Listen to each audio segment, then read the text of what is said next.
কলকাতার RG Kar medical college হাসপাতালে junior ডাক্তারের সঙ্গে পাশবিক অত্যাচার করে খুন করার ঘটনার প্রতিবাদের ঝড় আছড়ে পড়ল উত্তর পূর্ব ভারতের ত্রিপুরা রাজ্যে। অবিলম্বে দোষীদের গ্রেপ্তার এবং দৃষ্টান্তমূলক শাস্তির দাবিতে মঙ্গলবার আগরতলায় শান্তিপূর্ণ বিক্ষোভ প্রদর্শন করে আগরতলা সরকারি মেডিকেল কলেজ ও জিবি হাসপাতালের রেসিডেন্ট ডাক্তাররা, সেই সঙ্গে কর্মবিরতি পালন করে।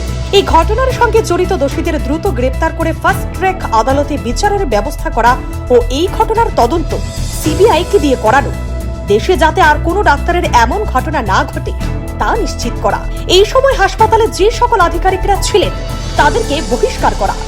এই ঘটনার প্রতিবাদে বিকেল 5টা পর্যন্ত তাদের কর্মবিরতি চলে, তবে জরুরি পরিষেবা এই বিরতির বাইরে রাখা হয়।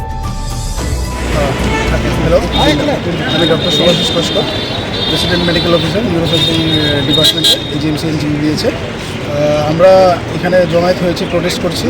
গত 9 তারিখ, অগস্টের 9 তারিখ আরজিকর মেডিকেল কলেজে একটা বিশ্রী দুর্ঘটনা হয়েছে ডক্টর মমিতার সাথে, যাতে উনি প্রাণ হারান। ওটার এগেনস্টে আমরা প্রোটেস্টের জন্য আজকে সবাই জমায়েত হয়েছে। আপনাদের ডিমান্ড কি? আমাদের ডিমান্ড হয়েছে যে ক্রাইমটা ওনার সাথে হয়েছে, নেক্সট যাতে এরকম ক্রাইম কোনো ডক্টরের সাথে দেশে কোথাও যাতে না হয়, ফার্স্ট। সেকেন্ড হয়েছে যে অফিসিয়ালসরা দায়িত্বে ছিলেন ওদের যাতে ওরা যাতে রেজিগনেশন দেয়। থার্ড হয়েছে যারা কালপ্রিটস তাদেরকে যাতে ফাস্ট ট্র্যাক শাস্তির জন্য সিবিআইকে কেসটা হ্যান্ডেল করা হয়। Bureau report, CRI TV. CRI TV, channel for news and entertainment.